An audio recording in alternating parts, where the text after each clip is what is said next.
Aujourd'hui encore, sa grâce fera ce que ta logique ne peut expliquer. Commence ta journée avec Dieu. Frères et sœurs, assemblée des rachetés, peuple de l'Alliance, nous nous tenons à l'aube de ce nouveau jour, unis par un même esprit et un même désir, rencontrer notre Dieu. Le monde extérieur s'éveille à peine avec ses routines, ses logiques et ses limitations. Mais nous choisissons de nous éveiller d'abord dans une réalité supérieure, une dimension où les règles du possible ne sont pas définies par l'homme, mais par le Créateur de l'univers. Notre méditation pour commencer cette journée est une déclaration de foi audacieuse et révolutionnaire. Aujourd'hui encore, sa grâce fera ce que ta logique ne peut expliquer. La logique humaine est un outil précieux, un don de Dieu qui nous permet de naviguer dans le monde qu'il a créé. Elle nous aide à construire, à analyser, à prévoir. La logique nous dit que si nous semons, nous récolterons. Elle nous dit que 2 plus 2 font 4. Elle nous apprend que certaines maladies sont incurables, que certaines situations financières sont irrécupérables, que certaines relations brisées sont irréparables. La logique trace une ligne claire entre le possible et l'impossible, basée sur l'expérience passée et les lois naturelles observées. Mais si nous vivions uniquement selon la logique, notre foi serait bien petite, notre espérance bien limitée et notre Dieu bien lointain. Car notre Dieu est, par définition, le Dieu du surnaturel. Il est le spécialiste des cas désespérés, l'architecte des retournements de situations improbables, le maître des événements qui défient toute explication rationnelle.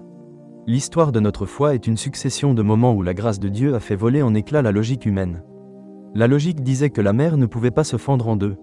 La grâce a ouvert un chemin pour le peuple d'Israël. La logique disait que 5 pains et 2 poissons ne pouvaient nourrir qu'une petite famille. La grâce a nourri une multitude et a produit des restes. La logique disait qu'un homme mort depuis 4 jours ne pouvait que se décomposer. La grâce a crié « Lazare, sors !» Et la mort a dû obéir. Cette même grâce n'a pas pris sa retraite. Elle n'est pas une simple relique de l'histoire biblique. Elle est une puissance active, vivante, disponible pour nous ici et maintenant. C'est cette puissance qui promet d'intervenir dans nos vies d'une manière qui laissera notre intelligence perplexe et notre entourage sans voix. C'est donc avec une sainte expectative, Père, que nous nous présentons devant toi, prêts à suspendre notre logique pour embrasser ta grandeur et invoquer ta grâce qui accomplit l'inexplicable. Dieu très haut, El Shaddai, le Dieu tout-puissant pour qui rien n'est impossible, nous élevons nos voix pour te louer. Nous t'adorons, toi, le Dieu qui a parlé et créé le monde à partir de rien, défiant la logique même de l'existence. Nous te bénissons, toi qui as tracé les orbites des planètes et qui connais le nom de chaque étoile, démontrant une intelligence et une puissance qui dépassent infiniment notre entendement. Nous exaltons ton nom, car tu es le Dieu des miracles, le Dieu qui fait des prodiges et des merveilles. L'histoire est le témoignage de ta capacité à renverser les situations. Tu as fait tomber les murailles de Jéricho par des cris de louange.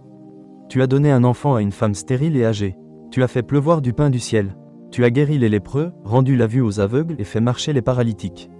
Chaque miracle est une signature de ta divinité, une preuve que tu n'es pas contraint par les lois que tu as toi-même établies.